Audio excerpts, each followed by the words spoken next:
It's still too dark towards Ryan. Are those going to be the live stats? Is that what the plan I don't was? know what he's going to do about that. That would be cool if that was. Let's see if we can. I can get the live stats. All right, guys, get ready. I'll work on live stats for the next one. Okay. Go live. 10, 9, 8, 7, 6. Mics are hot. 5, 4, 3, 2, 1.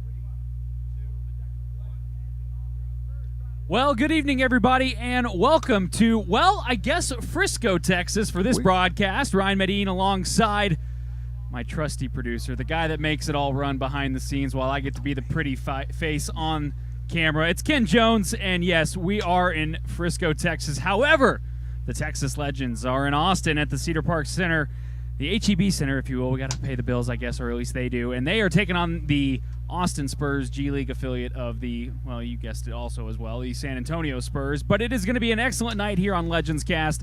Thank you so much for tuning in and joining us. These have been so much fun this year. We're trying to ramp up how many we're doing, and with our rotating cast of characters, that's what brings you here, Ken. That's what brings me here, as well as a panicky phone call saying, we ran out of actual talent. We want to bring you in. I said, sure, absolutely, to get a chance to sit next to Ryan instead of just being in his ear as I am on the producer of the broadcast, you bet.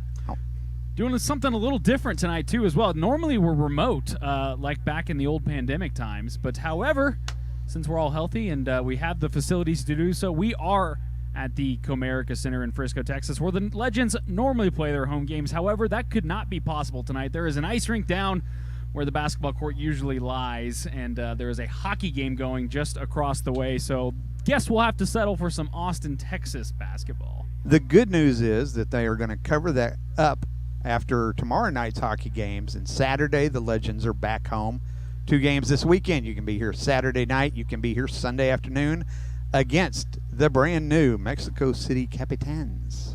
You got that Texas twang on the Capitans. Capitans. Capitans. Capitans. Capitans. There's Coach George Gallinopoulos, our fearless leader for the Texas Legends. No pun intended, Ken. Big news ahead of tonight's contest because, well, Texas got some fan favorites back. James Banks is back in the lineup alongside Mohamed Ogi. Unfortunately, that means Josh Nzikor has been waived. He was brought in to fill the gap of James Banks, but there you see the starting lineups. Banks, Dorsey, Riller, who is the second leading scorer in the G League right now, Tyler Hall, and Udai Baba, Adrian Delph, Justin Kier, Marcus Zigagowski, and Dominic Barlow, Charles Bassey for the Spurs. But great to see Banks back, great to see Gee back. 2 big bodies needed for a physical presence. And they were so missed while they were out. Suddenly the Legends went from a team that had some really talented athletic big men to a team that just couldn't get it done on the boards as often. And in this league, you know, you're going to see players who are fast, and you're going to see players who are tall, and the coaches will try to teach them every other skill in the book. If you're missing the tall guys, you are in trouble. And Zikor had a really good run with the Legends, I thought. He filled in pretty well. Well, Legends are on the board first, courtesy of the pass from Banks to Dorsey, so Banks wasting no time to get back into it. We actually had James Banks join us for a home game previously where I got to do a full quarter with him, and man, he was excellent. Certainly has a future in broadcasting once he's ready to move on to that phase, but I think he's got plenty of legs left in him, again, no pun intended, to keep it going. Looks like they were working to get back to him right there. He's actually done 2 of the broadcast with us this season, sat in for a quarter here and there, and we got a chance to talk to him some during media day as well. And smart guy, funny guy, no lack of self-confidence in that guy. And it's just great to see him come back from the injuries, take the time, get healthy, and now we can really look forward to a lot of fun with him on the court instead of just at the broadcast booth. Tell you what, one of the things that has been most fun about this Legends team as the dart from deep, courtesy of Tyler Hall, goes, Legends up 5-0, is the camaraderie this team has. And you look at the G League, Ken, and it's people are up and down, they're horizontal moving teams. It's all over the place, and to maintain a consistent roster is pretty tough. Any coach would tell you that. But I think to maintain a consistent roster that also gets along with each other and has such strong chemistry, which all signs appear that the Legends do, even though the record may not reflect that, it's the number one reason why a lot of these guys at Media Day told us why they wanted to be here. Well, and I think it's a great market. Coach G knows the league. Coach G is able to develop players. Dallas is a good place for scouts to get in, as opposed to some of the G League cities maybe. And scouts can come in and see the players in person. If I was a player, I'd want to play in the Dallas market too. See a lot of guys come back like Udai Baba there, feeding Banks the pass. Banks coming back. Riller, a new addition. But boy, has he been electric. And, it's funny because I always like to mention this. He wasn't in the starting five when the season began in November. It was a whole different look, and he had to really kind of fill in when Jaden Hardy went back up with the Mavericks. Dorsey was gone with the Mavericks, and McKinley Wright was gone with the Mavericks. He found himself in the starting lineup, and like I said, the second leading scorer in the G League, and it's only by a point. He's off by a point in that run. And he had the one game where he got hurt early, and that affects the overall average because he was the leading scorer up to that. He was such a surprise to me because for the first month and a half of the season when we had 6 home games, it was Jaden Hardy. But even when he would get his minutes, you weren't seeing the kind of fill-it-up scorer that we're seeing here. He's just really surprising to me how he has taken over and is dominating on the sheets. Yeah, and I think, too, to that, he does it very quietly. Not to say that being loud is a bad thing, but a lot of guys who are good or dominant, they let you know it. He will put up 30 points on you, and you will think he had the worst game he's ever played. He's here the entire time, as we like to say, and that's a good thing. He's level. He stays humble, modest, just a all-around great guy, and it's been great getting to know him this season, and And surely he'll get an opportunity. I mean, he's not on a two-way. You got to think there's got to be room for him somewhere. And he's another one of those guys who you would pass on the street and never think this guy's a professional basketball player. You see some of the basketball players who have the incredible size, who, have the physique, and you go, okay, that guy probably plays some basketball. Riller's not that guy. But yet he gets it done as effectively as anybody in the league. Well, Spurs have crawled their way back early on in this one again. Game happening in Austin, Texas. Ryan Medellin alongside Ken Jones, normally producer of the Legends broadcast, but decided he wanted his 15 minutes of fame. That's it. May have some other surprise guests later on here for Legendscast, but it's certainly fun to do this in the same room. I'll say that. Not that I don't like sitting on my couch at home, as a nice steal there. And a nice pass to Baba as he drives. And again, I call him the glass man. That is a textbook Udai Baba play right there. And, we talked on some of the broadcast about he never finishes on the court. He always ends up 5 feet off the court because he goes so hard towards the basket. And he ends up down in the seating or in the escape lane there on the way out. Tell you what, after kind of looking at this, you see the table setups, and yes, I am watching the game as well as Bassie drops one in, but you look at the kind of setup they have at the H-E-B Center. It's normally where the Texas Stars play, minor league team to the Dallas Stars, but looks a lot like Comerica Center. Weird, huh? About the same size. Just saying, if we wanted to bring the Texas Stars to Dallas, it seems like the facility exists. However, I don't want to take any time away from the Legends and their ability to play home games, as the seasons, unfortunately, basketball and hockey conflict quite a bit.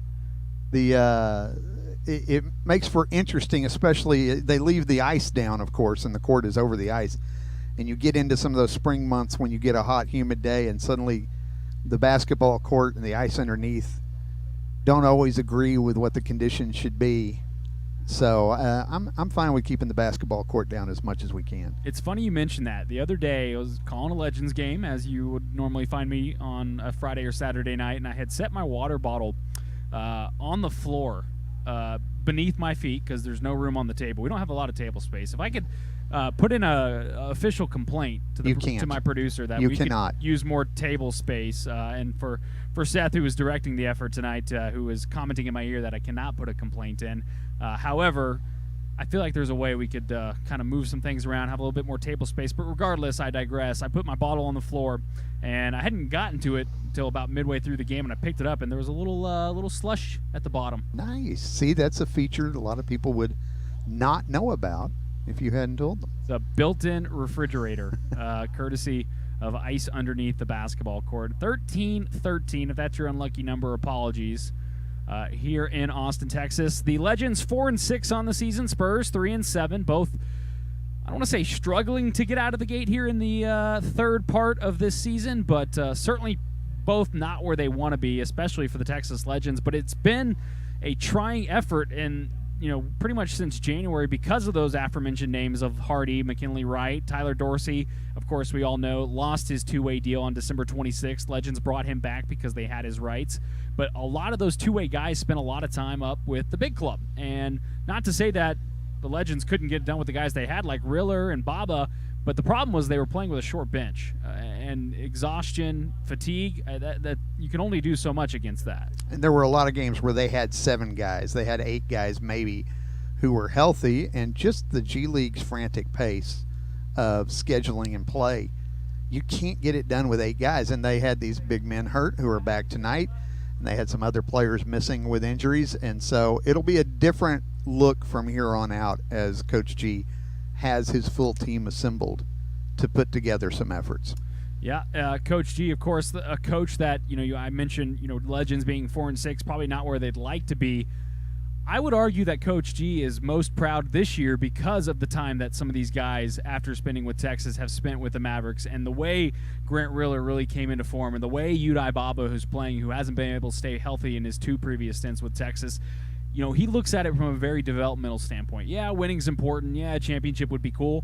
But his goal is to get these guys to the next level, and he's doing a great job developing them. I honestly think out of all the sports that I've been lucky enough to work in, being a coach of a G League team is the biggest challenge, because you do have this partnership with the NBA team above you, and they're going to drop a player down to you, and suddenly one of your starters moves to the bench, one of your bench players moves to no minutes.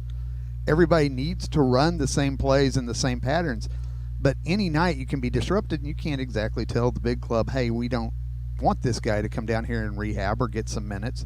And on the other end of it, you've got the back end of the bench where later in the season, players who were hoping for some NBA call-ups might get a 10-day contract to go up, or players might look to go play overseas because they don't have a chance to necessarily get that 10-day contract. And so it is the most constantly churning roster, and for Coach G or any of the G League coaches to successfully navigate development and a winning percentage is so difficult, I think. Certainly is. Legendscast here on an away game night for the Texas Legends, facing off against the Austin Spurs in Austin, Texas. Ryan Medellin and Ken Jones, producer of the broadcast, but now part of the talent team. He finally did it. He weaseled his way in front of the camera. You can check us out on Twitter, Facebook, YouTube.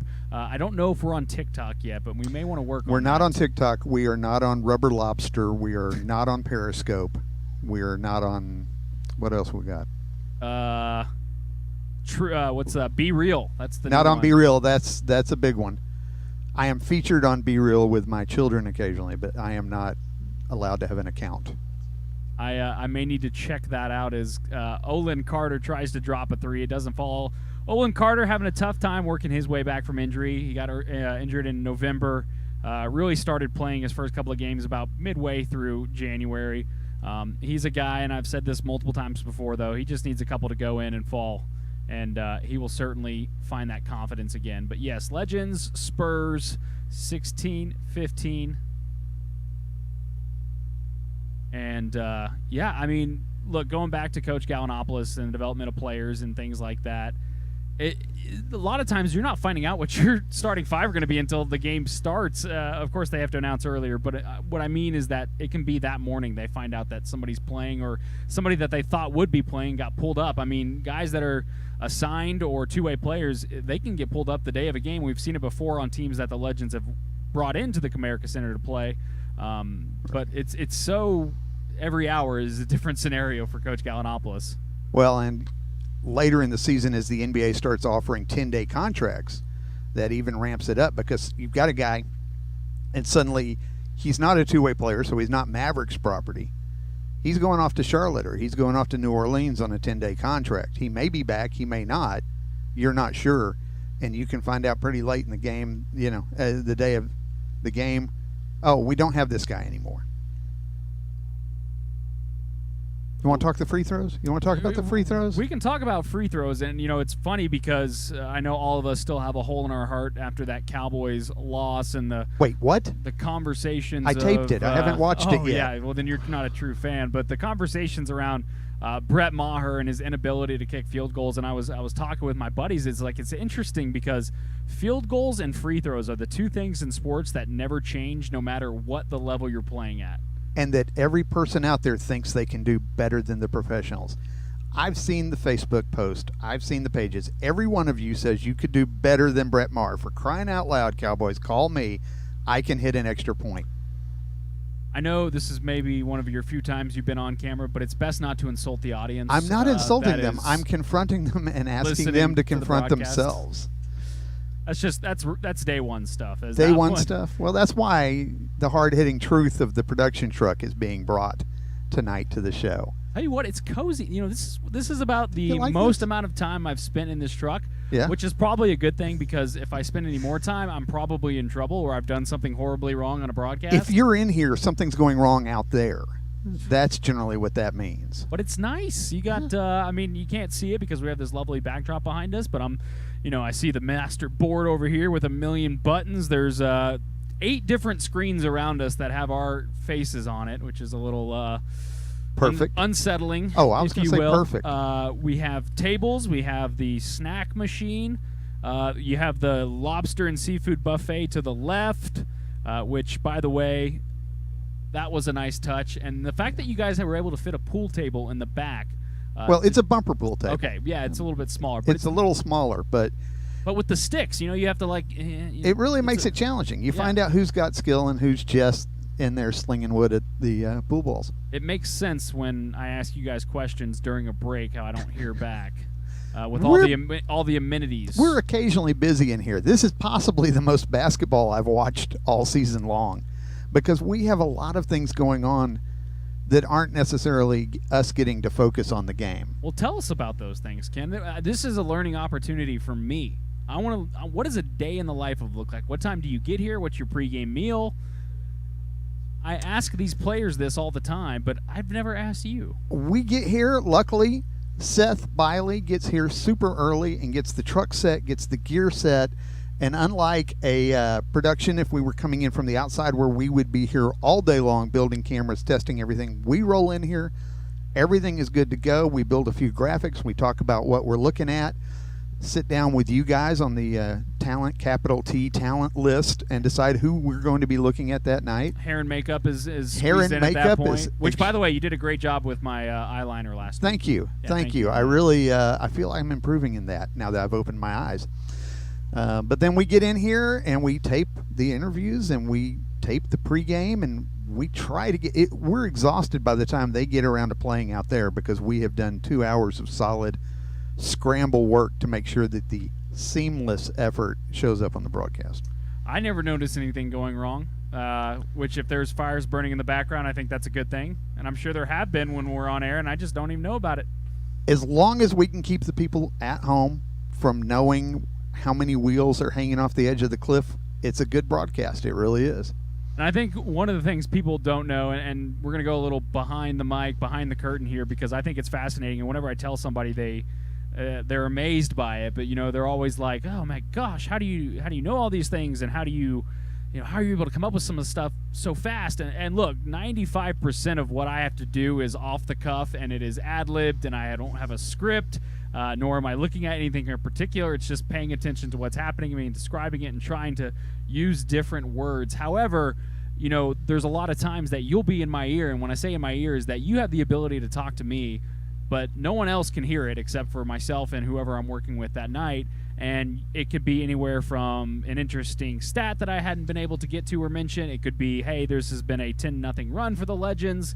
Things that I don't necessarily have the time to search for because I'm focused on the court. We have a whole team behind us empowering me with that knowledge that I can share it with the viewers. Well, and on the nights where it's really working, Kerry Lowry, who does our statistics most of the nights and has Made his color color analyst analyst debut on this broadcast a couple of weeks ago. He loves the statistics side of it, and he is sitting there watching because I'm not coming up with, hey, that's a 10-2 run. Hey, I'm not coming up with we're 4 of 5 3-pointers. He's got that replay. Whoever's in our replay chair is working with him. They are selling me stuff together, and then to your credit, to the credit of the other guys who sit in that chair, It's like Jared Sandler, Kyle Jared Yeomans. We'll Sandler, give Kyle them a Yeomans, a shout-out. few others over the years. It's an absolute gift that you have for me to be chattering in your ear while you're talking, and you make it sound like it was your thought and just flows right into the broadcast. And that is not a skill everybody on this planet has, and it is a fantastic thing to have in my play-by-play and color analyst on the broadcast, because I can try to jump in and not be too obtrusive, and they say it, and you guys never know that Kerry said it, and then I said it, and then you said it, and it comes out the speaker in the truck, and it's like, wow, that's cool. All right, now, Seth, if you're listening, go ahead and delete all of that so that only the people that were here with us on Legendscast Live can hear that. That's it. That's right. We don't need any permanent record of that. Now, what is this? They have the actual San Antonio Spurs coyote. Trademark, because that looks like a Wile E. Coyote to me. I'm not going to get into it with San Antonio and Spurs and Austin Spurs, which to me is still the Austin Toros. I don't know exactly why you have to marry the name up. They get it. But that's Wile E. Coyote. I mean, look, I went to Texas Tech, and I'm not going to say who our mascot looks like for copyright purposes. But it seems like those characters get pulled into the mascot. Shout role out to quite a bit. anybody in Lubbock watching the game tonight. Yes, we have a big following in Lubbock as Riller tries to dive his way in. That one batted and stolen away.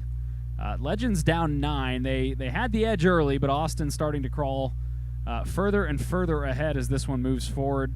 Ryan Medellin and Ken Jones here on Legendscast. Again, I believe, Seth, correct me if I'm wrong, we are taking comments and should be able to see those at some point.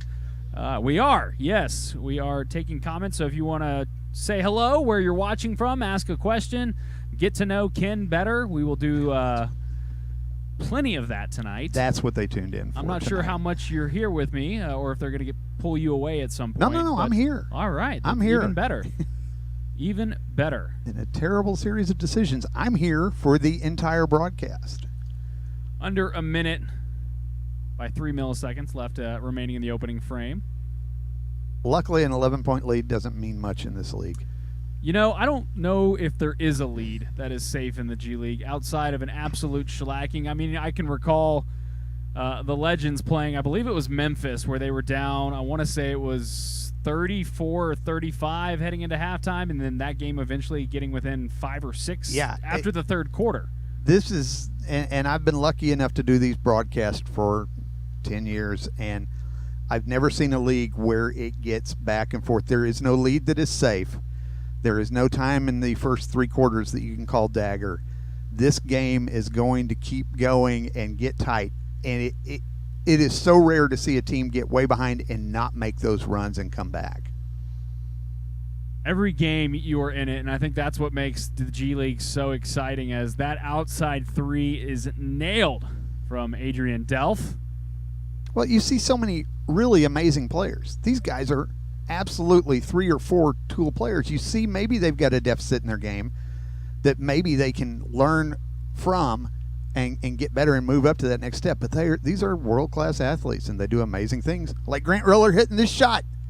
Oh, man. Again, another rule of broadcasting: don't call something before it happened. It's called the broadcaster's jinx. It's like saying they're going to make these free throws. You would also not use dagger for that. For anybody who feels the need to give me a hard time about the one time I said it just a bit too early, even though it ultimately ended up being the Legends winning that game, I still get a hard time for it. Tell me who, and we'll get them. Oh, yeah.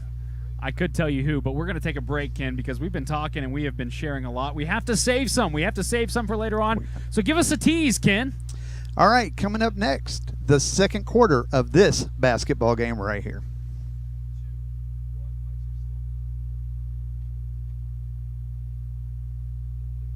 That's my purred happily moment. Purred happily. Did you ever watch Hadley? Parks and Rec. Parks and Rec. So I have a question, and the question is what I'm going to ask now. Yes. It was like, or the weatherman on Family Guy. Yeah. It's going to rain. Jake, can you hear us? Hi, Jake. Can you hear us at all? Jake? No, Jake. He hadn't said anything, so I don't know that he can hear us. Hey, What? I heard something barely. Yeah, go turn up TriCaster. So what were you trying to tell me earlier, Seth? I cannot hear you now. Now I can. Okay. Yeah. All right.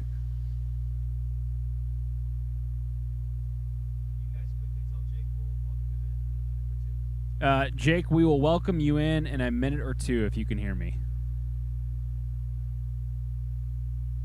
And if you won't, we will. If you can't, we'll still welcome you in. Yeah, regardless. Doesn't really matter. It's happening. You can't stop it. All right. This break is for 2:05.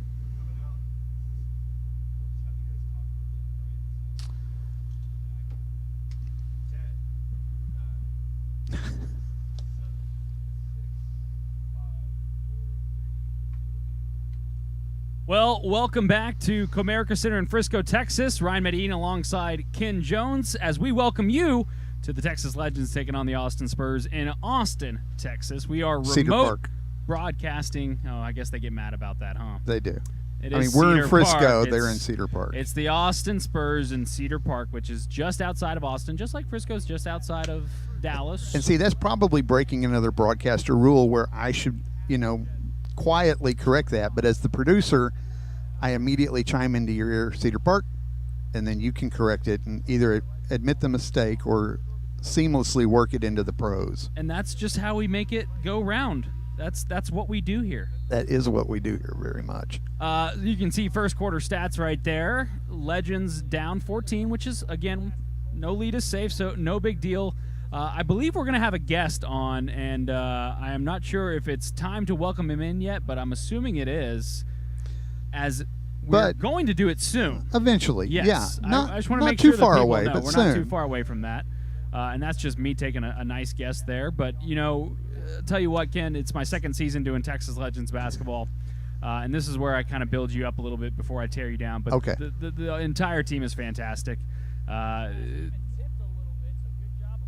First class experience, I would have to say. The fans in Frisco are so lucky not only to have the Legends here in Frisco, but when they're on the road or if they're not able to make it to a game, the broadcast, you would never know it was a minor league broadcast from the way it's run. Well, thank you. And, if you are a fan of the Legends and you're only a fan because you've seen him on TV, I have just the guy for you to meet, and he is our first guest as on the sales staff. Jake, give us your official title. I need an official title.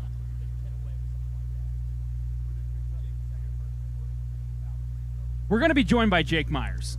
We'll be joined by the voice. I mean, the picture's there, so you can get a good look and come to grips with how good looking Jake is. He's down there. He's down there. Yes, Jake is right below us, right here. He will be joining us soon. He might be frozen at this moment. No, okay, we saw him blink.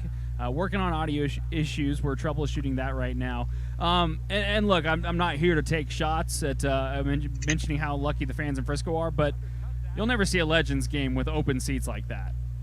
Not if we get the right camera angles. Not if we. I mean, there are some Wednesday night games. Last year, I think we had 2 or 3 ice storm games where the only nights we had ice in the Metroplex were nights where we had home games. But by golly, we still brought in fans, and fans made it through to get to the Legends games. These are incredibly loyal fans. You see a full building here, whereas in the other G League cities, you do not see a full building. You see very small buildings that they can't even get filled up. Hey guys, how's it going? A good fan. It's Jake from the Legends. Oh, hey, there is Jake. I hear you now, Jake. Can you hear us? Can you hear us, Jake? Jake, can you hear us now? I don't think he can hear us now. That is fine. We'll keep talking, but We'll keep talking. back to the fans in Frisco. And again, Jake Myers from sales will be joining us soon to be your main Hey, can y'all contact hear to. Jake, how about now? Can you hear us? We could hear him. And I believe that means the viewers can hear him. Probably so. If Jake could just guess what we're asking him and just start answering things as if we were asking the questions, I feel like that would be an efficient way to make this move forward. But, it's so much fun. People risk their lives to go to these games. They average 6,000 a game, which if you look at some of the team's attendance for the entire year, it adds up to 6,000. I mean, that right there tells you all you need to know about how welcoming and inviting this Frisco town is to the Legends. Well, and we talked about it being part of a big market. You want to come play in Dallas area, but this is run like a small market team. This is a hometown team. People from all over the northern part of the Metroplex know to come here. It's a great arena. It's a great place to go watch a basketball game, whereas maybe a downtown arena, you're sitting pretty far away from the action. You are right on top of the action here. You're getting to meet the players after the game. The fun zone and the autographs and all of these things. Your kids can come to a basketball game and never know a basketball game happened because they're down having so much fun down in the footprint of the hockey rink at the ends. Yeah, I mean, Malcolm Farmer, president of the Legends, he's been here since the beginning. He says he's been here since day zero, right? So that just tells you how long he's been with it. But that has been his emphasis, is to make this a family fun environment, to be able to have an option for parents who want to, take in a basketball game and want to have options for their kid, or like you mentioned, be able to take their kid and maybe they can't afford seats to a Maverick game because it has gotten so expensive. You get the same, well, I'm not going to say the same product, but you get the same experience and excitement from watching the Legends. And a lot of guys with the G League and the NBA becoming a lot closer during the pandemic, a lot of times you'll see a Jaden Hardy or, for instance, Moses Brown or Josh Green, who were two-way players last year with the Legends and, playing with the Mavs, and then Moses moving on as well. It's just any given night you could see NBA talent in the building. Jake, can you hear us now? I feel like we're on a cell phone commercial. It from, does. Back It does in the early feel 2000s. like one, doesn't it? We're so close to having Jake with us. The G League next up game is quickly approaching, Jake. which will be taking place on Sunday, February 19th at 3 Well, we can see him. We can see him, which is almost as good. He's over here now. I'm learning all about these angles in this. The angles. It's like doing a weather there he is. He's broadcast. over You have to there do now. everything Yeah. backwards. Right. Yeah, and that's a But this was more different of like skill. this is like a diagonal for me. Yeah. This is straight across. That's diagonal. That's up. That's down. That stays You're, the same. that is excellent. See, and that's This is our why first time doing it in this truck. that's why he's a play-by-play guy. Yes. A lot of people wouldn't have known that was up.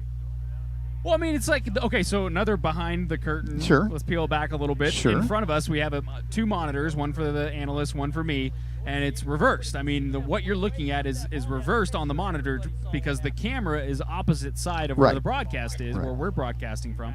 So it's another thing that's kind It's of it's finicky. difficult. A lot of ballparks will do that where they want to have the cameras on one side and show the other side, especially a football stadium or something where you don't have as many fans. So you pack them on the non-camera side so it looks like a much fuller house. But the announcers Hey, have Ken, to Ryan, how's adjust it to going? that. Hey, Jake, look can who's you hear with us us. now? Jake, we hear you. Jake? He does not hear us. No, but he was. That's my guess. His voice was a lot quieter this time, Yeah. which means we're getting close. We are getting close. because he came in real hot last time. Part of it is the technology is really difficult. Part of it is the technology is amazing that we can even do a setup like this. True, and look, the fact that you and I are able to be here in person, it's a lot easier because you're relying on internet connections. You're relying on, maybe not the best mic setup. We're on the best headsets in the business right now. For everyone wondering, there are different types of headsets, and there are broadcasters who have favorites, and these are definitely my favorites. So appreciate you guys Sure. doing that for me. Just It was either the nice headsets or clear out room on the desk. We Yes. chose to get you the nice headsets, and Okay. now we know that was a mistake. So Well, that's fair, and I will concede to that. We mentioned Hardy being back with the Mavs. His brother Amari Hardy still a massive part of this Legend squad, and he's played a big part in filling the gaps with some of those two-way guys up. well, and you talk about players moving back and forth. Powell for the Mavericks was one of he was a mainstay here for a couple of years, and he's made it back up into the NBA, and he still will come to a game here and there as the Mavericks get a chance to come down and support their friends and the franchise. And it's just fun to go to a game and see all these guys who have a big game for us at some point, and now they've moved up to the league. Speaking of big game, James Banks back in the lineup after being out for the better part of the season alongside Mohamed Ogi. Gee not out there right now as Dorsey with a beautiful 3 to help add 3 to that total, 31-44. Austin Spurs, Texas Legends. Teams very similar seasons, 4-6 for the Legends, 3-8 for the Spurs. And again, with Banks, we saw the first quarter statistics, and the one that jumped out there to me was they rebounded us 16-8. Both of these guys are coming back tonight after lengthy layoffs. It may take a little bit of time for that talent to gel and to show itself. Yeah, and shout out to Josh and Zico again. He got waived when Banks and Gee came back. He was the big body filling that much-needed hole for Texas, needing a big man, and he was wonderful. Not only was he extremely kind and gracious, but he was a dominant force on the floor, and I'm sure he will find a home real soon. And, it's unfortunate because you wish you could keep a guy like that, but I think – knowing Coach Gallinopoulos, it probably felt a little bit like maybe they'd be holding him back and he wouldn't be getting the minutes he deserves after proving he can do it. Well, and Todd Withers would come in and have stretches of the game where he was a dominant big man, and you would see him really take charge of the middle there. His minutes are going to be affected. And you always feel for a player, but they're used to this. They know that. So we're still endeavoring to get Jake on. I'm not sure if it'll happen. I think we're just having some technological issues, which is totally fine. It's this is a new age thing. This is real nice. Well, the first time I was on here just as a guest along the way, we had the same kind of problems with my cell connection at the house and my internet you were connection. on your flip phone though, was the I problem. was on my flip Yeah. phone, and apparently that's not great. But when they asked me to come out, I was like, can I just come up there and do it tonight? Because I feel better. I'm one of those guys. I made Seth build this whole set, and it was so much work to hang a tarp behind us. I'm one of those old-fashioned guys. I'm a little older. I like buttons to mash instead of screens. I like technology that proves itself. I don't need to be on the cutting edge of stuff. Well, you're on the cutting edge of this Legendscast. I am on the tonight. cutting edge, and so is Jake. Correct me if I'm wrong, but this actually may be the first Legendscast where both not only a two-host system. Normally it's one or two, but in the same room at the same time. Absolutely, it's the best one like Yes. that. I don't know if it's the first one, but it's 100% the best one they've had like Well, that. we can go with that as Austin keep adding to their total. Reeler goes down to the floor, and that just makes me nervous. He did, like you mentioned earlier, have an injury a couple of games back, and was dealing with he had a laceration on his eye about 2 weeks ago. Looks like it healed up pretty nicely though, and he's going to go to the line.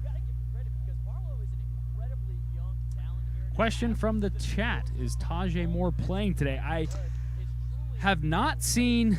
I have not otherwise. seen him playing.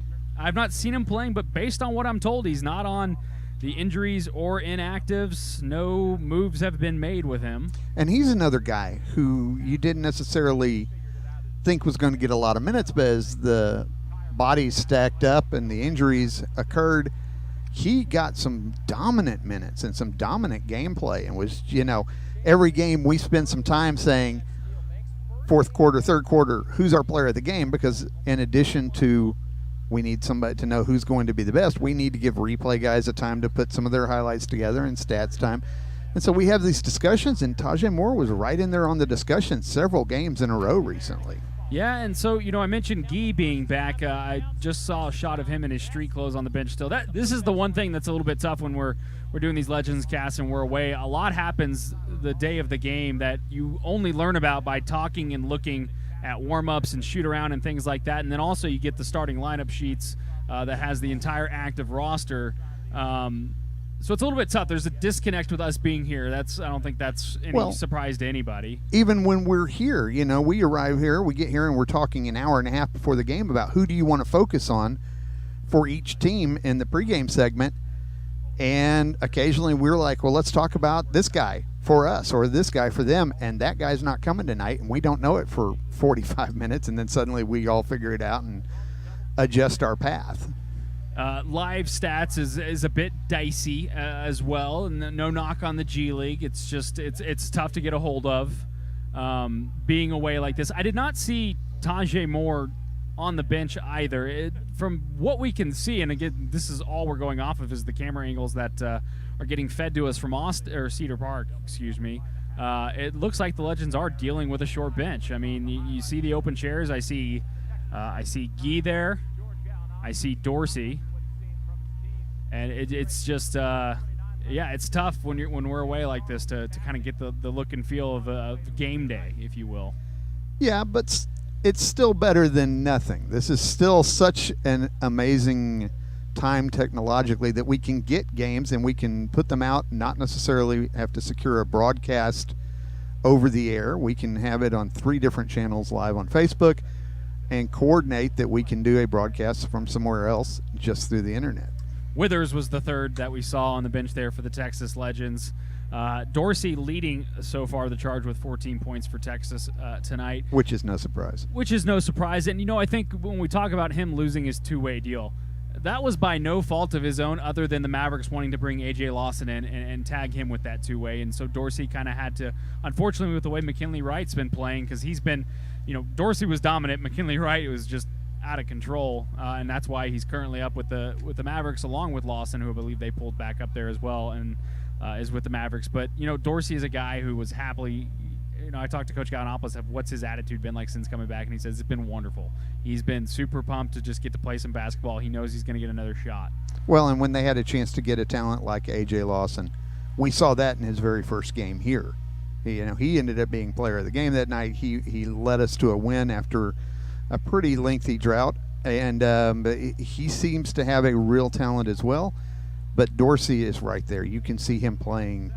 Any NBA team should be looking at him very much. Your trademark infringement coyote was messing with one of the officials there. I always found that bit interesting. You saw it a lot with, we'll mention the Frisco Rough Riders. They're right across the way from us here at Comerica Center, and they would always do the bit where I believe his name was Deuce.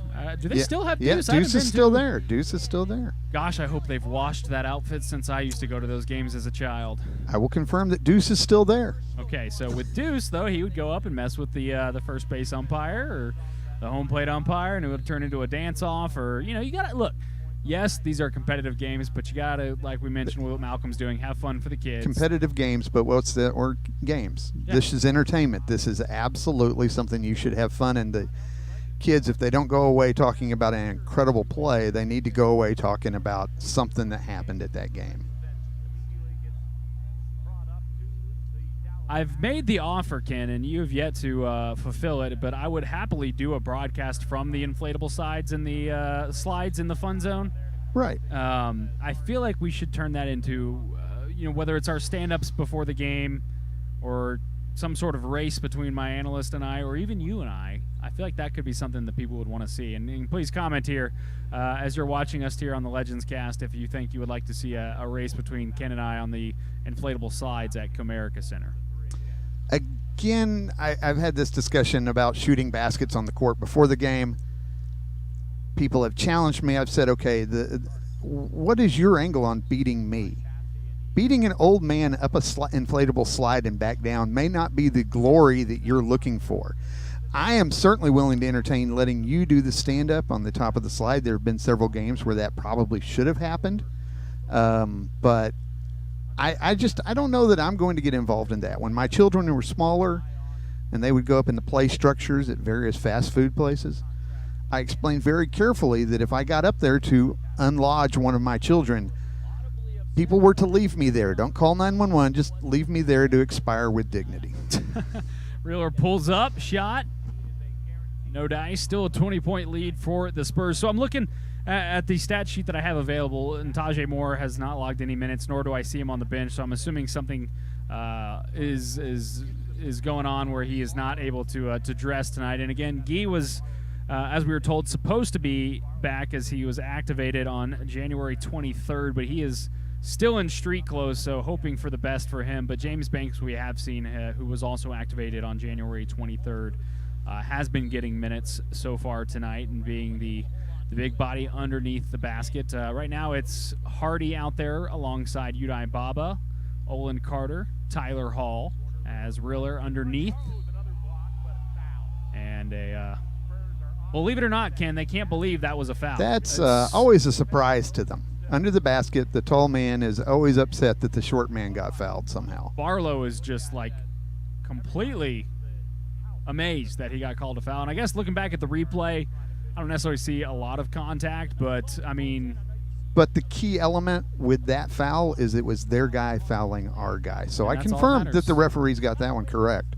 That's all that matters. Legends wearing their all too familiar gray and blue uniforms on the road. You know, at home they're, I believe, still the only team that rocks a different jersey every single night based on the organization that they're working with. And and that's always so fun. Now, I know occasionally from an announcer's standpoint, the glittery numbers or the dark numbers on a dark jersey occasionally are a little difficult for you guys down there on the side to track your numbers. But, man, it is interesting to always see these creative and amazing uniforms that they come out wearing. You see that dunk by Jalen Attaway. Again, you come to these games and you sit on the sidelines and you watch amazing athletes do things like that. And, again, a fair number of us are convinced we could probably do that. The more impressive thing, though, is that he's 6'5". He's a little guy. Little guy, 6'5". So, you know, relatively speaking, I mean, I don't know about you. I'm clocking in about 5'10" these days, and that's on a good day. I was 6'1" at one point, and it's been a slow deterioration since then. That is a real thing, yeah? Yeah, very much. See, I feel shorter on cold days like today. I feel like I lose about an inch when it's cold outside. The key there is not to care about how tall they are. Yeah, the only problem is, and when I really care, is if you end up pairing me with a former basketball player or coach that was a former player that happens to be over 6 feet. You come in hard. You foul them early, and you let them know it's not going to be easy night paired with you. I would love to see what that looks like from a broadcasting perspective, fouling my partner. Probably an elbow to the ribs because they're way up there and you're down here. Reeler misses from 3. Lead to 15. It's been anywhere from over 20 to 15 over the last couple of minutes, and Austin just continuing to drain shots from all over the floor, and a steal. And that's got to be just frustrating. You know, you give up the long 3, you've cut it to 15. You're thinking we'll get it down, we'll get it close to single digits by halftime. They drain the long 3, and you get a little lazy on the inbound pass. See, I thought when you said that has to be frustrating, it was the fact that the camera had followed the play outside of where the steal took place. And that's also a little bit frustrating, but I don't direct. I just produce on these games, and I try to give everybody creative freedom to show movement of the basketball. I just, when I saw There have been that, I several thought of things that I sit there and I'm like. I mean, point some stuff out. I don't know if they can hear us. Seth, can they hear us over there in Austin? They cannot. Camera 2's doing a good job with the tight follow. Under the basket cams, I was really going to get on one of them earlier, and I realized they were in commercial break, and so he was just. But you got to, as a director, you still have to remember you're feeding the internet feed. So put up a good shot for the people who are sitting there through the commercial breaks. I mean, I could probably talk to you all day about things when things have gone wrong. And again, the goal for you is to not let the people on the other side of the camera know something's up. But has there been anything where you've just been like, this is out of control? Sure. And you don't have to attach your name Sure. to it. You can No, say, I I heard a mean, friend no, say this. I'll own it. And it's usually a team effort, good or bad. It's not a matter of how out of control it is. It's a matter of how much you recover and how much you don't let it get out of the environment of the truck. You know, we have problems where machinery fails, and we have problems where things change, and we have to really reinvent things on the fly sometimes.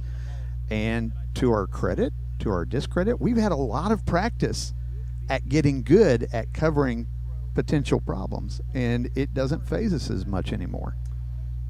I mean, again, we're sitting in the broadcast truck where the magic happens, as they say, here at Comerica Center in Frisco, Texas. Ryan Medellin and Ken Jones, my producer for Legends Broadcast, along with Seth Biley, who's in charge of the whole operation. I'm going to give him that title. He's waving. I don't know if he wants to let me know what his official We may be title talking to is, him but, in the second half at some point. So maybe we'll ask him then. Yeah. what his official title is. I feel like, and one of the things I love about the Legends is everybody does everything. It's right? very much. Whether you're sales staff, From whether you're- Malcolm yes. on down. So when I ask what the official title is, that's not my lack of knowledge. It's just like, out of all the things you do, what are you actually on pen and paper titled as?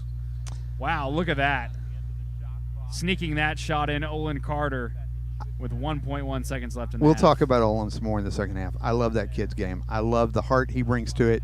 And he did get injured and not play for a while in that first couple of games back. You could tell how difficult it was for him not to be the player he knows he is. And we've seen bits and sparks of it, and he's just fun to watch when he starts hitting it. I believe the plan is for us to take a little bit more of an extended break at half. There will be no halftime show, That's pretty extended. which means we can do what we need to do. Great. For, I believe it lasts, 10 minutes roughly we'll have? Let's see. It's 3 3-minute breaks plus there you go. about 15 overall. Do your producer math. What is the first question I always ask you when we go to halftime? How long till I have to be back on camera? Exactly. And I do. It's a 3-minute break and a 3-minute. We had a 3-minute review. So you got about 8 minutes because we need you back here a little bit beforehand. But fortunately for me tonight, no stand-up, No stand-up, no halftime thoughts, interviews. no stats, Post-game show is basically going to be anything we do. which could be anything. I mean, Anything we maybe do. if the hockey game is over, we'll do it from the ice. I'm not going to do ice. Okay, Nah, that's fine. There's no reason to fall down like that.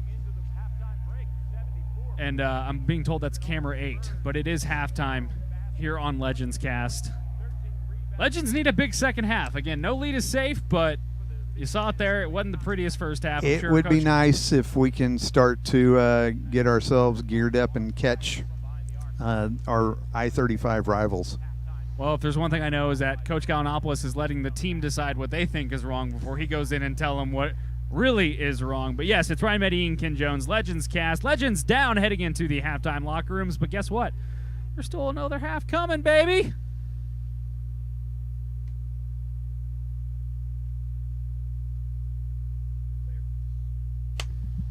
Thanks, bud. I just try and be more casual on these. Yeah, I mean, that's what we have to do. I'm not really here to do play-by-play for. I'd rather just have fun and review it and watch it.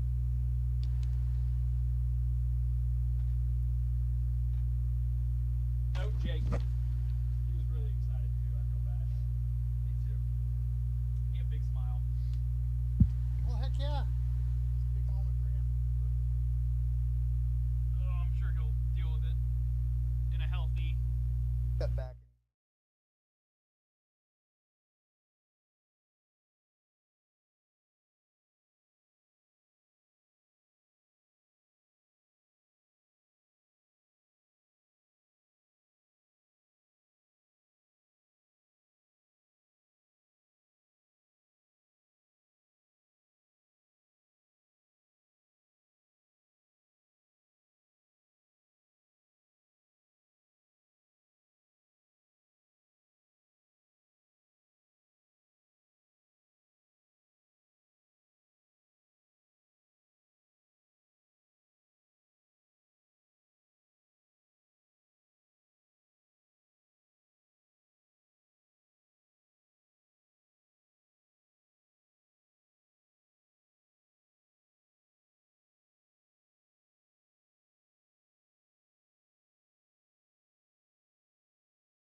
button.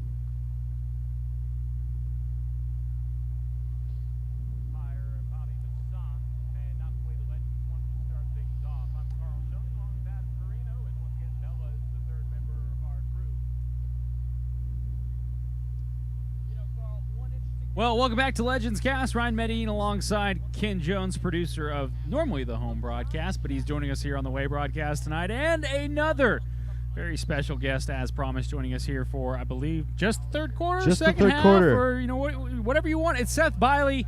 Seth, again, I'm bad with official titles. It's fine. Give us your official title. What do you do here for the Texas Legends? Well, at the Texas Legends, I am the director of stuff and things. No, in reality, I am the director of broadcast and streaming. So that means I'm in charge of things like this. When I leave microphones open during break, that's on me. Thank you for letting us know. I don't know what you're talking about. You will know. So I'm in charge of that and making sure that I get people like yourself and Ken the right assets to go into home games. You are the scheduling guru. I am bad at it You when are it the comes one to that tells talent. me when I'm supposed to show up, and even when you do tell me when I'm supposed to show up, I normally find myself texting you a couple days before saying, Very is wise. Is this me? You know what? Look, we're very lucky here with the Texas Legends. We have myself, we have Jared Sandler, of course, Jared Sandler, and bringing Kyle Yeomans on this season to all kind of be the three-headed monster in the play-by-play chair. And so, sometimes you just have to double check, make sure that you're not supposed to be somewhere that you're not at that time, and I understand. it's just part of it. But yes, you are in charge of the Legends cast. You are in charge of like the scheduling and structure, I guess, of the entire broadcasting operation on home nights, making sure all the plugs are plugged in all the way and everything's dusted off and ready to go for when we show up. Something like that. And, most of the time the plugs are plugged in right and, everything works. But, occasionally everything hits the fan and you just got to roll with it, as Ken was saying earlier. Now, we talked about technology and the fact we can do this. Seth, hold it up, show it to them. Seth is is new to actually me. he can actually use his cell phone to control the switcher, which is across the room, which is what's choosing which input. And so to make it seem magical and seamless, he could sit in this chair and go to the graphics or to go to the Legends Will Return, all with his cell phone. And again, I claim it's voodoo. It's pretty close to it. I mean, I'm not very trusting of it either. But, so like right now we'll just take us to the double box. And, of course, the background stopped working. So now that's one more thing to worry about in a few minutes. But until then, we're back over here. That's perfectly fine. Legends have gone ice cold, gentlemen. 77-49 the score right now, as you see there. It's not going well. Coming into the second half, they're shooting 34% from the field, 39% from distance, and 50% on free throws. Not a winning combination there, as opposed to the 68% from the field, courtesy of the Austin Spurs. 50% from three. They're 5 of 10, which, Ken, you brought up is shocking. They've only taken 10 shots. From This deep. is not a league where you're only shooting 10. You're shooting 10 a quarter in this league. We in the truck. This is copyright. We're working on it. It's bombs and bunnies is what this league is. It's little putbacks on the board and 3-pointers, and that's the way the NBA is too. And so to see a team that only shot 3, but if you're going to get shots in the paint and short shots and 68% and 74 points at halftime is the way to go with it. Tyler Hall trying to put a dent in that. Luckily, Udai Baba was underneath. I swear, every time I see Baba, he's on the floor. That dude lays bodies more than anyone I know on this Legends roster, and Dorsey finally breaking the barrier here in the second half and putting some points on the board. But watch this effort here from Dorsey, man. It's just absolutely finishing his shot. Exactly what the Legends needed to hopefully kind of start getting back right. They're going to need every bit of these 2 quarters to catch up to that 79. I love seeing him play here, but Tyler Dorsey is an NBA guy.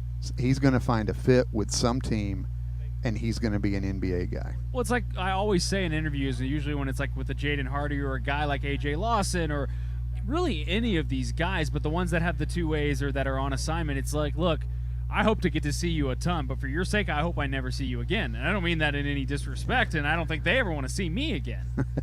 They'd rather be talking to Followell and Skin and, Jaden Hardy, you could see his game from the first moment he got here, that he was on borrowed time at the Legends. He was going to be up with the Mavericks, and he was going to be doing really well. And I know the fan base is calling for him to get more minutes and be that guy who helps. What's their guy? Luka? some guy named Luca, to help Luca out. And you knew he was here on very short time just to get a few minutes in the Maverick system and the Legend system before he went up and stayed. I would say we knew that he was going to be here, but I would put a question mark on how long he was going to be here because he was so dominant. And look, it's Jaden Hardy. There's the reason the Mavs took him with their first pick, but he was so dominant, and he made the most of his opportunities when he did get a chance to show what he had been working on in the G League with the Mavericks. So I think, yes, it was only a matter of time, but I would say this was expedited for him in getting up and getting more significant minutes and time spent with Dallas. A lot of time over the years in the G League, you'll notice if a player who is an NBA player is down here, he is working on something specific. Any guy, I don't want to say any guy, but most every player on an NBA roster can come out, and if they decide they want to put up 45 points a night in the G League and not worry about other aspects of the game, they can come down and put 45 points in on a nightly basis. These are all world-class scorers, world-class athletes. If they come down, it's because coaches want them to work on their team defense or they want them to work on rebounding, and this is a place to get steady minutes where with the Mavericks he might not. 30-point lead now for the Spurs after that last. You see the three-point attempts made there flashing on the screen. Legends have more, but it's the inside shots that Texas is falling short, and Austin just continues to make the most of every opportunity on turnovers. Well, Austin's to got convert. 7 made three-pointers on, 11, 12 attempts? Dallas. The Legends are sitting there at 30% or less on their three-pointers, so they're taking their 2-point baskets where we're trying our 3-point baskets. Ryan Medellin, Ken Jones, producer of the broadcast. Seth Biley, I'm just going to call you Wizard of Oz. That's fine with me. Before you came on air, you were sitting behind the curtain. I was sitting literally. behind the That is curtain. your spot. But this is not your first time on camera, is it? This is my second time on camera here. I did another one of the Legends broadcasts. I hopped on with Kyle and DJ, and of course, had some internet problems. My job is to prevent problems. I seem to be causing them lately. It's just one of those things. When you talk about things, it's like the broadcaster's curse. I'm afraid to say some of the things that I'm That actually could go wrong. thinking, whether it's coming technology or you guys were talking about Baba a few minutes ago. I was like, oh yeah, Baba is on the ground a lot. I hope nothing. And I was like, all right, let's Don't just say leave it. there. Just walk away. Just walk away. Especially for Udai Baba, because this is really, he's putting together such a lovely season and staying healthy. Again, he's had 2 previous stints with Texas, just one of them, put short by injury, and the other one with COVID. It's just been super unfortunate. But, Coach Gallinopoulos heading into the season said if this guy gets a full season, he's going to get the NBA looks, and I certainly can't don't wait. doubt that. We talked to him on the media day, and one of the questions we asked each player was, what's the best team you've ever played on? Not the best record-wise, but your favorite team. And he spoke with such pride about being on the Japanese national team and as a member of that team and what it meant to him to represent his country playing basketball. You can't help but feel good and hope for the best for him. Not to mention, he mentioned to us that he got a new coach with that team this year, and that, really put an emphasis on his 3-and-D play, and has been a huge impact to how he's been playing now and his success. And it shows. He's always up there as far as leading, not only in minutes but in points, assists, rebounds, and I call him the glass man. That's I came up with that, so I want all credit. That's your trademark, glass man. But you will see him, even though he's not the biggest guy, he will put his body in front of anybody and give a full effort, not only till he gets to the basket, but a good 10 feet after. And usually you'll see Baba slide underneath and about 5 feet off, and maybe almost hitting one of the camera guys. He's a basketball player. It doesn't matter what position he's plugged in at. Yes, He's Ken, going he to is be a a basketball basketball player. player, and that is the bottom line with that guy. And I will, behind the scenes, we talk about insider knowledge. He's one of the favorites of some of the crew, and we've got our autographed Baba poster over there. We are pulling for that night where he is the dominant player and he is our player of the game, and we get to do the interview with him after the game. Such a nice guy, such a hard worker, and we're pulling for him. And I know Jim Slaughter is out there right now wearing his Baba t-shirt and pulling for the guy tonight. Another guy that I would say is probably a favorite of the broadcast, Grant Riller, putting the Legends up to 54. So The gap's still large, gentlemen. Seth, what do you think? What does Texas need to do? Oh, they just got to get in, get rebounds, get more baskets. I'll keep it simple. I'm a video engineer. You don't want to hear me talk that many stats. But personally, the one thing, whether win or lose, the thing I'm excited about is the fact that we have James Banks back in the lineup. I mean, seeing him out there getting the ball, he has such heart and is such a great person. Seeing him be able to take the floor just makes me happy. But it hurts the broadcast because he's not available to us on those occasions where we can talk to him. And he's ready. He's ready to come over. If he's not playing, he will come and be happy to sit in with us. I feel very comfortable saying that, considering he's in Cedar Park right now and we're here. When you're next to him, immediate intimidation. Although he is a sweetheart, I don't want to cross him. He's one of those size guys. Well, I think you bring up a good point because I don't know if the broadcast, and just from watching it now, and look, we have a, what is this, 65-inch TV? Yeah, like I'd say so. Not even 5 feet in front of us. Any broadcast of a basketball game doesn't do the size of these guys justice, and that's why you need to come to a Texas Legends game in person. And there is the Glass Man doing what he does best as Udai Baba finishes that one off. That's a great nickname, It's a good right? one. I haven't told him yet. I probably need to at some point. Hopefully we get him as player of the game at some point, and I can share it with him there. That would be more apropos, if you will.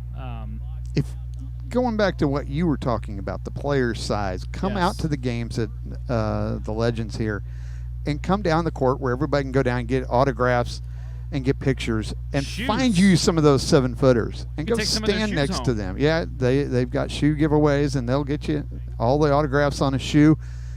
Stand next to one of those 7-footers and remind yourself of your place in the bigger universe, because some of these guys are just massive.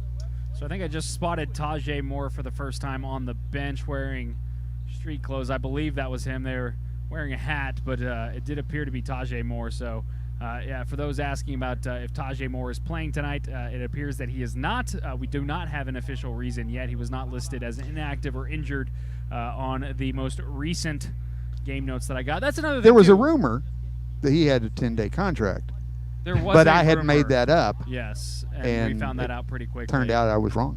Other kind of peeling back the curtain thing too, and this is a shout out to Brittany Wynn, who is basically head of media relations. She does a great job. She puts out all the press releases after the game. She lets us know what happened, but she also puts together a massive document that she keeps ongoing the entire season that she sends to me the night before the game that has everything and anything you could ever want to know, not only about the Texas Legends, but their opponent, what they did the previous game, season highs, career highs, literally everything you could ever want to know, including full player bios. She also sends me the opposing team's packet that their media relations coordinator puts together to really just kind of help us out. And usually within that, it tells you, for this game, because each game gets its own packet, here's who's inactive, and it's whether they've been called up on their two-way or they've been assigned.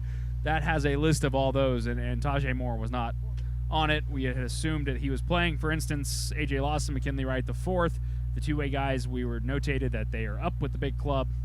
And again, in the G League, that's important because any given night, the roster is different. Well, and like you said, you may get to the arena and the roster changes in those first few minutes where we're sitting down. We had a player a couple of weeks ago for one of the opposing teams. Couldn't make it to the game. He was traveling from wherever the NBA team was playing into Dallas, and there was weather in that airlines, and I don't know who it was, so I can't besmirch any airlines. Didn't get him here. And so the next night he was here. And that wasn't just any player. That was Scottie Pippen Jr. Scottie Pippen Jr. I had heard of him, yes. I think he's sixth right now in the G League in scoring. But, man, if you're an airline, talk about people you don't want to mess up their flight, which begs the question, can we not get Scottie Pippen Jr. a private chartered flight? This is still the G League. Even But- if you're the sixth best scorer in the G League. But not even that. I'm just talking about the last name. I mean, I can't get him a flight. You can't get him a flight. You can't. He might never know know. some people. We don't think Dad can? I'm figuring Dad can, but as a father, you have to let your children learn their own way, and sometimes that means they miss a commercial flight to play in Frisco. You have to keep them humble. Tough is love. What I'm hearing. It's a lot of tough love. Keep them humble. And look, it is the G League. The Legends loaded up on a bus yesterday, which I'm not necessarily sure the NBA protocol, but I'm positive they're probably catching a private flight that's about maybe an hour long to Austin. Or if Houston. they ever had to go Houston. there. Well, they go to Houston. You go to And- Houston. And you don't see them at Buc-ee's on 45 because they took a break there. When the big club goes to Houston, That's got me thinking. I feel like Sure. so one of the things that you'll see in the NHL, or I mean, I guess you could say the NFL with playing in Europe and whatnot, is it would be cool to get the Mavericks to play a game at Comerica Center. Maybe it's a preseason game, something Man, of that can nature. you imagine the crowd trying to get in here? Because this place holds, what, 6,000 people? We've had Probably upwards more. of 7,000 at a Several Legends game, thousand sir. once you fill in the suites and all the standing room only tickets. What's your Mavericks average attendance, you think? I'm not saying it's going to be a consistent thing, but you'll have one instances game. where, for instance, right now there's a semi-pro hockey team playing, but NHL sometimes they'll play like the Stars. They'll play games at Cedar Well, Park. the Rangers will play at some of the minor league parks Yeah. late in the preseason. Exactly. But for instance, where the Legends are playing tonight, the Stars play usually a game or two there. They've played them in San Antonio before, just during preseason, where you could afford to have somewhat of a logistical mess. It'd be cool to see the Mavericks play here. I mean, the court's already got the logo in the Seth key. can email Mark Cuban right now and suggest that because he's got his phone We're very because he's close. directing the show with the phone. And I'm all for it. I'd love to see it. It's always exciting the nights that some of the the Mavericks have a couple of days off. And you will see the players come in here and support their teammates because it is one big extended organization, and these guys have practiced with the Mavs, and a lot of these guys have been in summer league with them, and so they know the Mavs and the Mavs staff, and it's always fun the nights you do see. And I know Luke has been here at least once and maybe a couple of times over the years, and it's great to see them supporting the system down instead of just going the other way with it. I wonder how Luca would feel about sitting in the leather recliners on the sideline. Oh, he'd love it. Like, that'd be great. I'd probably be okay with it. That's been a new addition this season yeah. at Comerica Center, the leather recliner. I still haven't gotten an answer from anybody on how to get your hands on those tickets. I think you have to be what they call VIP. Something like that. I don't actually have a very clear answer on that either. But speaking of Luca being at a Legends game, I remember it because it was one of the first games that I had done in my Legends tenure. And it just so happened to be the time that my parents and my wife were able to join us. And again, shout out to Brittany. She was able to hook my family up with tickets, and because she wanted to spoil them, put them right on the floor. And we had heard rumors that some Maverick players could be showing up because at the time, Josh Green and Moses Brown, who were the two-ways Right. for Dallas, were down here playing, and the Mavericks were off that night. Next thing you know, the entire team, including Jason Kidd and Nico Harrison, who was newly named GM before that, showed up, walked out onto the floor, sat right next to my parents, my wife sitting right next to Luca. To tell you I was terrified would be an understatement. And everybody's taking pictures, and of course the Mavs, they know the bit, right? They were being so kind and so fun. Boban was there when Boban was still with the Mavericks. He had taken off one of his shoes, which is literally the size of my arm, signed it for a young kid and gave it to him. The kid proceeded to put it on his head because it fit. But that's any given night. Texas Legends games, that's what you could see. And other celebrities. Adrena Page, for those MTV The Hills fans. She was here one night. I had no idea who this was. No idea why she would be in Dallas or how she got to a Legends game, but we don't care. We don't. We really are okay with it. We're not okay with, and this is what they call a smooth transition, Ken, is that 172 lead for the Spurs. Yeah, I was expecting us to come out and maybe whittle it down, but I'm also expecting the Spurs maybe weren't going to let us do that real easily. This is one of those rare games where it has been uphill the entire way. That's Amari Hardy breaking a bucket, and I feel like I heard Tajay ever so slightly by the Austin broadcast. I don't think that's correct. You talk about Boban and how big he was. The biggest person I think I've ever been right next to was Sim Bular, who played for the Reno Bighorns, and he went 7'4", 7'5", approximately the size of a continent. And I was standing next to the court, and he was standing behind me, but he had actually bent over to get a basketball, and he stood up, and it was like watching an eclipse come at you. It was went from night and day. It was just like the shadow. The biggest person I've ever seen just unfolded behind me. Well, the biggest shot I've ever seen so far tonight, Tyler Hall just drained a massive three before this offensive battle for the Spurs. So Legends, I don't want to say they're hanging in there, but they're at least making it somewhat of They're going to come out in the an fourth interest quarter. in the fourth yeah, quarter. I mean, it's going to. Again, if I'm watching an NBA game and I see a 25-point lead, if I'm watching a college game and I see a 25-point lead, that game is done. It's over. You never know in G League. A G League game, there is true. no, and part of that is the youth of the players, and part of that is the inconsistencies, the things that are keeping these incredibly talented players out of the NBA may rise and bite them in long stretches, and you see it swing both ways with these teams. We've been singing the praises of Tyler Dorsey tonight, Ken. He's got 25 points in 24 minutes. He's 5 of 7 from distance, having himself a massive night. And like you said, he won't be down here long. You'd have to assume he's going to get another two-way deal somewhere. Well, and again, the 10-day contracts start up, and as soon as those start up, and I can't remember exactly where in the NBA calendar that is, he's a guy who, if you're a bad NBA team, go get him. Go find out what he can do for your club the rest of this season, and as you start to rebuild, this is a guy who can play quality minutes for a team. Right behind him, Tyler Hall, 15 points. Grant Riller, 13. And those are your top three for the Texas Legends. They've improved their percentages. They're up in the 40s now, 42 and 40 for the field and threes, respectively. And that is going to about do it for the third quarter. Ken, why don't you give us a proper producer sign-off, and I will take us to the break. All right, we are going out to break in 8, 7, Texas Legends 6, trying to stay in 5, this one. 4, As we got fourth 3, quarter action coming up 2, next. Texas Legends basketball back in 1, just a moment. and we're in break for 2:05.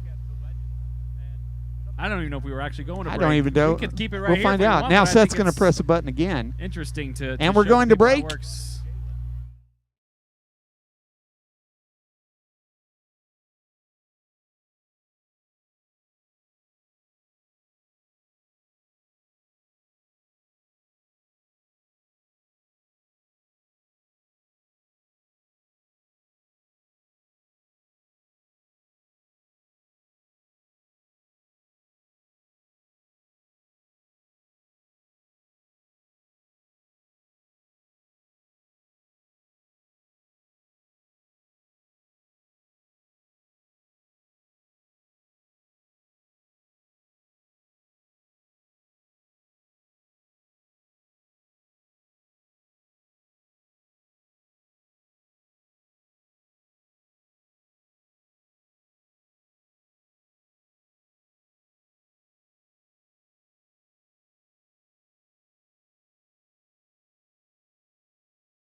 Well, it is the final frame in Cedar Park, Texas. But Unless we get overtime.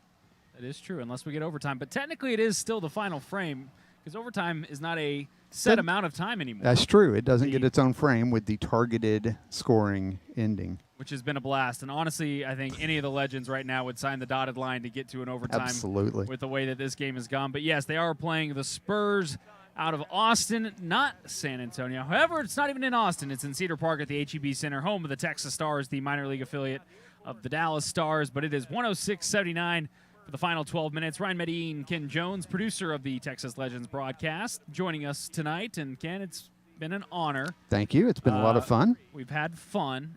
what do they say? It's been real. It's been real fun, but it not hasn't. been real No, fun. it has been real fun. I've enjoyed this enormously. What I do want to talk about is Sure. because ice is down at the Comerica Center, which is currently where we're broadcasting from, inside the truck where all the magic happens.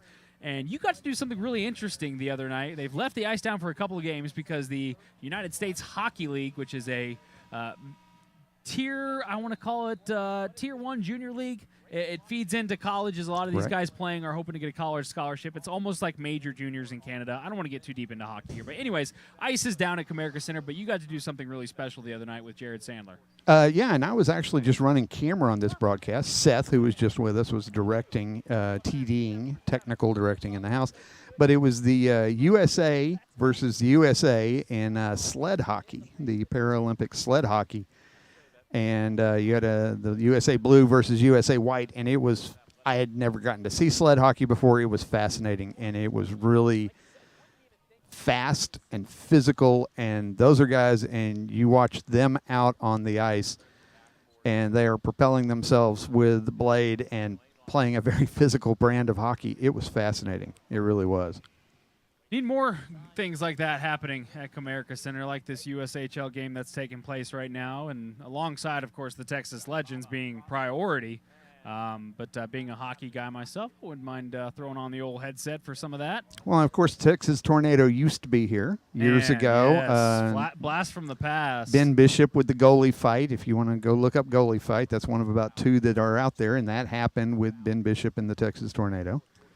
Yes. We've got the Frisco Fighters arena football that takes place in the building here over the Starting summer. back up in a couple of months, which is hard to believe. We did the first season of that. You were the play-by-play and color analyst all at once for that. Tell you And- what, don't mind doing that for a basketball game. 12-minute quarters go by pretty quickly. Football is long. Now, fortunately, indoor football is a lot quicker than a NFL or college game for that matter. I mean, college games, you're eyeing 5 hours. NFL, it's a pretty clean 3. However, being alone that long with only your thoughts and a voice, because for those broadcasts, and look, we don't care. We're going to peel back the curtain again. I don't have a Ken in my ear for those. It is me up alone on an island. It's a radio talking broadcast. to myself for It's 4 a radio hours. broadcast that has pictures with it. Exactly. Yeah. Talking to myself, which, by the way, if you haven't seen an indoor football game, you got to go see it. It's absolutely absurd. Again, it's great for kids. However, maybe keep them up a few rows because of the language. But, oh, my goodness gracious, you have to bring them. It is so much fun. These are guys who just love the game. I was, for the most part, I was down in the corner running camera on that, and they're coming right at me and at that short wall right there, and occasionally having to dodge the football coming in or the players coming over the wall at me. And it was a lot of fun to watch. So many big things happen at Comerica Center. Most importantly, though, of course, the Texas Legends. Not their night, Ken. It was a short trip. They left yesterday afternoon, and it's just not going well. Like you said, they will return home, though, for a weekend set with the Mexico City Capitans. Sure. And the Mexico City team. I'm just going to refer to them like that since you got the Capitans. Capitans. The Capitans. Mexico City Capitans. They're playing their first season in Mexico City. They had to, as Olin Carter gets knocked to the floor. All right, let's see how much research you've done. Let's see your homework. The first city in Mexico City. Is this a brand new team? It is not a brand new team. They, however, in their first season had to play games on the road due to the pandemic. They were not able to play in their home city, so they played all of their games on the road. What about, so that would have been last year because obviously the season before most of the season was wiped out. Right. And the G League bubble took place. So they did exist last year as Mexico City, but they just played all strictly their games road. away. Okay. So this would be their first season actually getting to play games in Mexico City, which, of course, the Legends early on in the year played a set there against the Capitans. So who is their parent club, if you will? Because I think the G League's 1-1 now.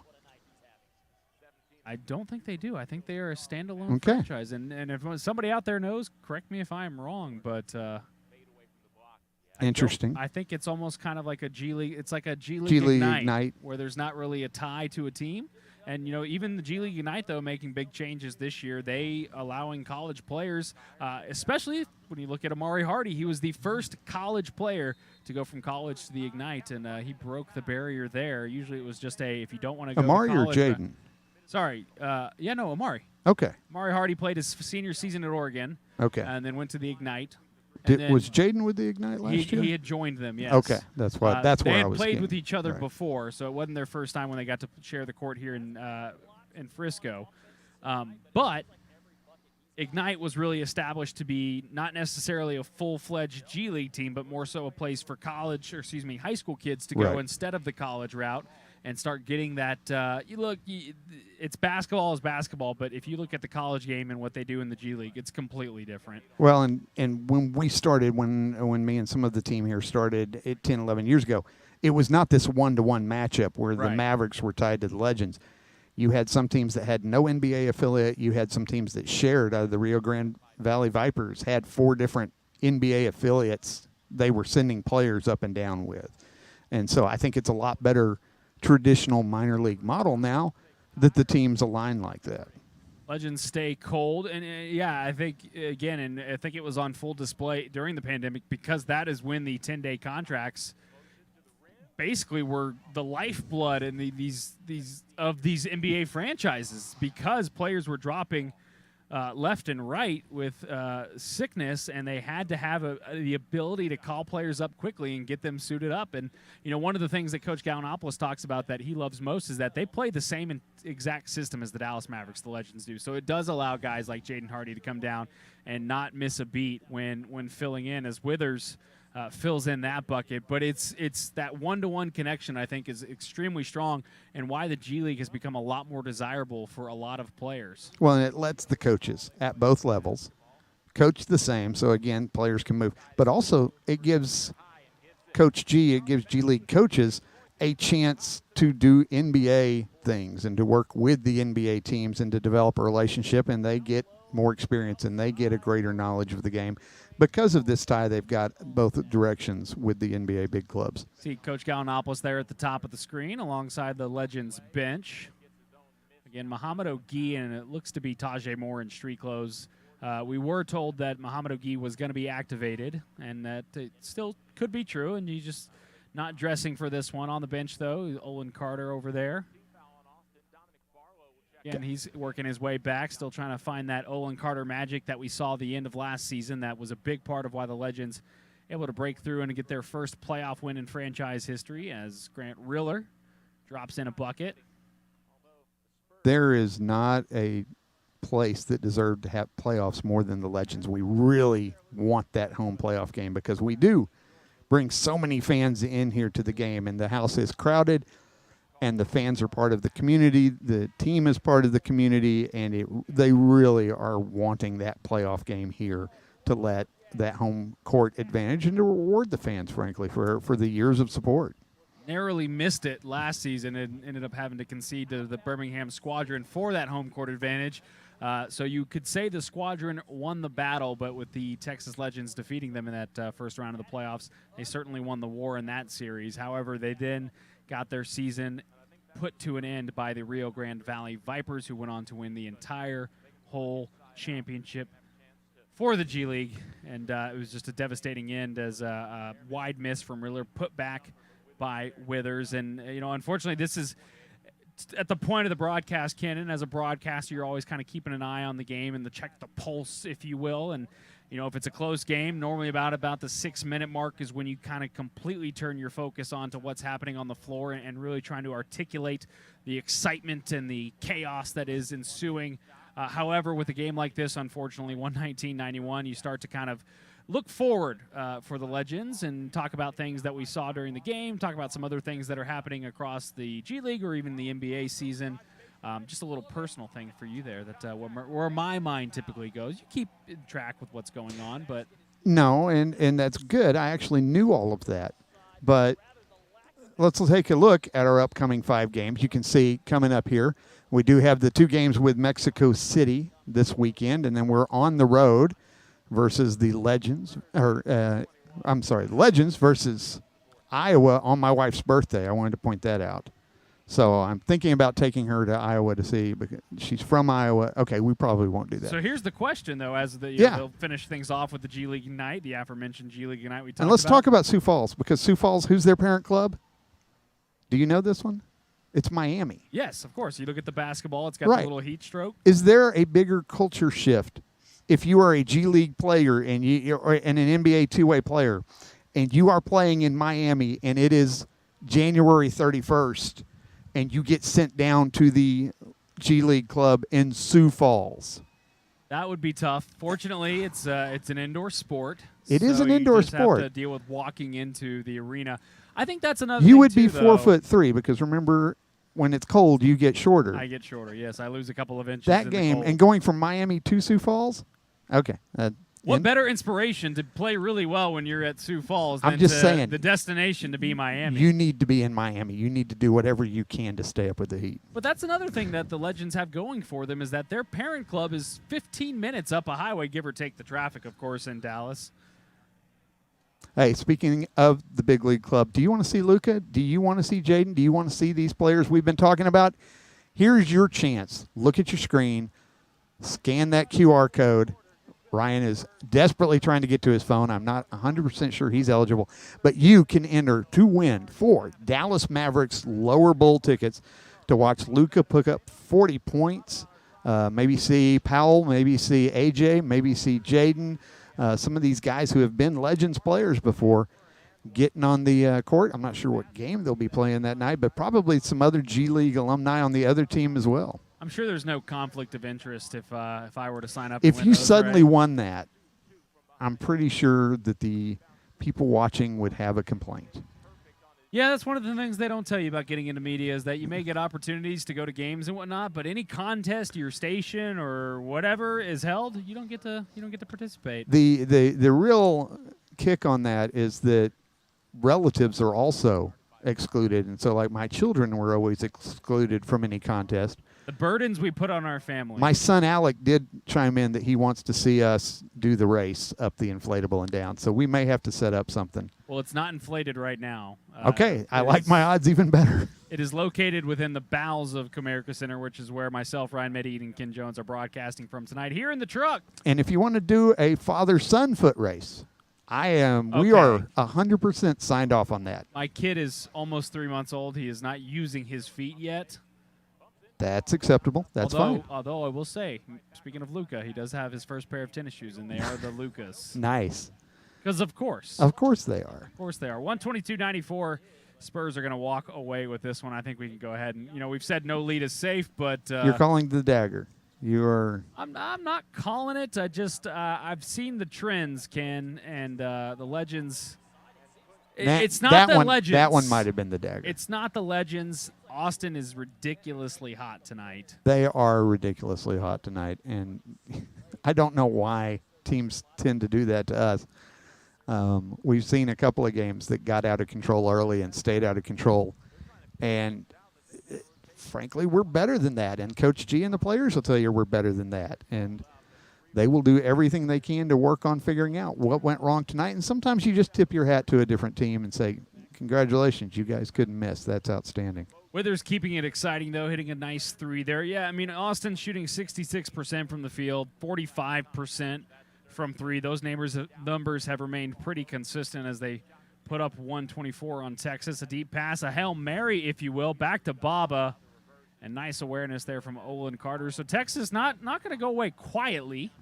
They're still going to give it their all. That's usually what those guys will do because, again, it's not necessarily about getting the win. It's putting good things on tape. And this is what I've been told by multiple coaches is that it's not how you're playing when your team is up big.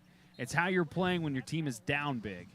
Everybody plays well when the team's up big and you're feeling good and you're hitting your shots. It's when you're having to scuffle and you're having to really fight to stay in a game that you've been behind all night and still try to be competitive.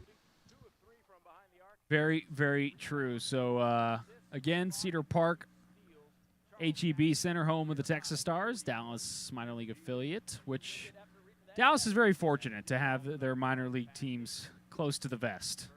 Whether it's the Stars, the Mavericks, the Rangers, AA affiliate, the Frisco Rough Riders, AAA Round Rock. The Houston Texans for the Dallas Cowboys. Exactly. That's a good one, kid. Thank you. You had me I on felt a roll good there, about and I that, was yeah. about to say exactly.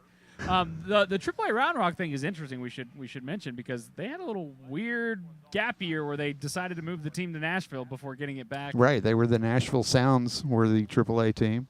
Yes. Then everything got smoothed out, and all the Texas cities got themselves sorted out because you want that AAA team close. You wanted a Right. short drive, a short flight. You want that AA team close because you're going to need a player, and you don't want them to fly from Sioux Falls to Miami. I want to go back to the Iowa City game that you were talking about. Sure. And how it's on your wife's birthday, February 9th. Mm-hmm. It's an away game. Yes. Would you be working if it was a home game? I would be working, as she knows, as she will tell you. She has seen a Happy Birthday Lisa appear on the screen many a time during her birthday. My mother's birthday is the next week. She gets exactly the same treatment. There you go. So you make it special. My daughter has a December birthday, so she gets it. My son is in May, and if we're playing in May, I will skip his birthday to work a game if we're still playing at the end of May. There you go. Yeah. You heard it here first, folks. You know, is there anybody than our families who are burdened more by the life that we've chosen to live? It's ridiculous how much they have to put up with, and they do it in such a good-natured way because they know that we love doing this, and they would like us to, yes, make a little money for them, but also be happy when we get home because we've had a good day at the job.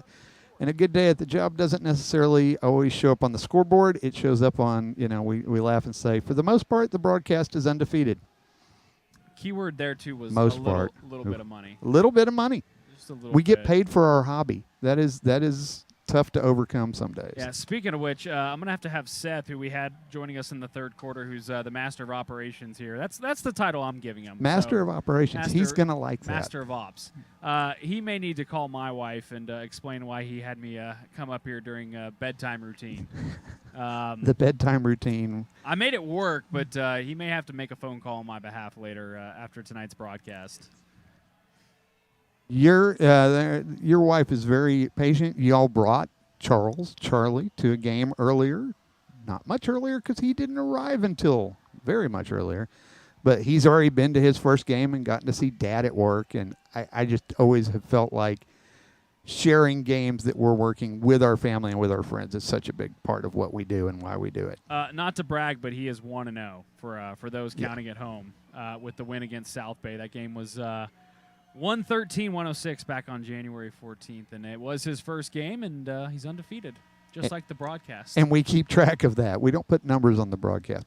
For a lot of years, I would get home and the kids would say, "Did the Legends win?" And we do interviews if the Legends win afterwards. And I would have to think if we did an interview or not to remember if we had won the game or not. Because, again, we have so much going on in the truck a lot of times.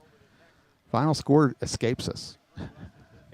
That is, and this was something we were talking about during a break. And again, this is an open book tonight. So if you have a question about a broadcast or anything about it or what, and play-by-play preparation, anything, hit us with it. You only have a couple of minutes left. But, yeah, I mean, one of the first things I do after every game or even the half is write down the score on a piece of paper with a pencil because for some reason that's the one thing that slips the mind of a broadcaster. Well, and they'll turn off the scoreboard, so it's not there in the arena necessarily. We will occasionally have technical failure, so I always write the score down, too, in case our data link is cut and then we're suddenly, wait, what was the final score? Let's manually input it into graphics. The things you don't necessarily follow when you're following sports production. And it's one of those things, too, where, I work in a world of radio elsewhere and also TV, and the way you do a game on radio versus TV is completely different. I don't know if anybody who's just normally watching a broadcast could tell whether it's on radio or TV, but TV, you let it breathe a little bit. They can see what's happening. Whereas in radio, you have to really paint that picture for somebody and assume as if they didn't have sight of the game because they don't. And so, that adjustment as well is something that you kind of have to, what hat am I putting on tonight, and adjust accordingly. Well, and jumping between producer role and director role and different roles in different sports production, I've gotten to the point where I think about running camera like a producer. I direct like I'm being a producer. But there are some games I just don't have to, if I'm just running camera, I don't have to do a lot of preparation work beforehand. And it feels a little off not to do all my paperwork and to get the scripts and the cards that we're going to read and that kind of thing together before games. And there's a moment of panic of, wait, shouldn't I have a handful of paper and a stopwatch and my board? You're trying to talk to nobody in your headset on camera. I do that a lot. And sometimes when I'm producing, nobody's listening either. So Just a man in his thoughts, if you will. Minute and a half to go in Austin. Again, Legends will, I'm assuming, hit the bus tonight and head back to Frisco with a matchup on the 28th and 29th at the Capitans. A 7:30 tip Saturday the 28th and a 3:30 tip Sunday the 29th. I love the Sunday 3:30 tips, by the way. you know what? If the Cowboys had won last week, you would not love the Sunday 3:30 tip because they would be playing in that time slot. I mean, I'm just saying, before that game, there was a Sunday 3:30 game that I was a part of, and the crowd was just as big and just as loud, even though that team was playing. Yeah, they don't care about it. They are Legends fans first here. But if they had made the NFC Championship game, it might have put some stress on their loyalty. Unfortunately, a generation doesn't know yet. Let this be our call, though, to Legends fans, that if you're wanting to see a game, get out here this weekend because they're going to be on the road quite a bit in the month of February. We've got 10 home games. It's crazy to think that we're in January, and we've got 14 of our home games are done. 10 of them are out here in front of us. 2 of them coming up this weekend. We will be 2/3 of the way through the home schedule Sunday night, and that's crazy because we've still got February and March to go. You look at the Mavs. They played their 50th game. I believe they're playing it right now, with the Suns. It goes by quick. I mean, you talk about Cowboys, their season's over. Football is wrapping up with the conference championships yeah. coming up, and then the Super Bowl. And then pitchers and catchers report middle of next month, which is vitally important to me. Big baseball guy. I love me some baseball. Talk about your guide trips with Robbie and one of our other fellow Fearless broadcaster team members. Yeah, we tried to see the Nashville Sounds as a Texas Rangers affiliate and got rained out there, and we're still bitter towards the city of Nashville because of that. I mean, if that's not a sign that it needed to be moved back to Round Rock. It's a grudge. But, We did go see Round Rock last year. I think that's the moral of tonight's broadcast. We're happy AAA Round Rock is That back. is at least one of the morals of this evening's broadcast. Maybe that one and find a bus with some more leg space for the Texas Legends. A little more leg space, maybe a little wider baskets on our end. They The one-off trip is tough. always is, You know, and especially when it's a bus ride. And especially I-35. Yeah. Oof, that's like NASCAR just stretched out straight. That's going to stress anybody out. It really talk is. About tension and nerves being up. But, yeah, one last inbound pass. Amari Hardy going to dribble this one out, but it is a brutal loss for the Legends. Not fun, Ken. Not ideal for them, but we know they're going to bounce back, and we know they're going to come back strong Saturday. It'll be a Saturday night. We'll have a huge crowd here. There you go. Saturday, January 28th. First who, Ken? Mexico City. Mexico City who? Capitans. America Center. Join us. I won't be there, but I'm sure another very talented play-by-play broadcaster Jared will Sandler, be. I think, will be there this weekend for 2 games. Well, there you go. Speaking of baseball, the Rangers' own Jared Sandler joining. He is the head honcho at the helm of this broadcast, alongside Ken Jones, producer. Seth Biley running the operation. Thank you, everyone, for making this one possible. It's Ryan Medine signing off. Legends lose 138-108 to the Austin Spurs.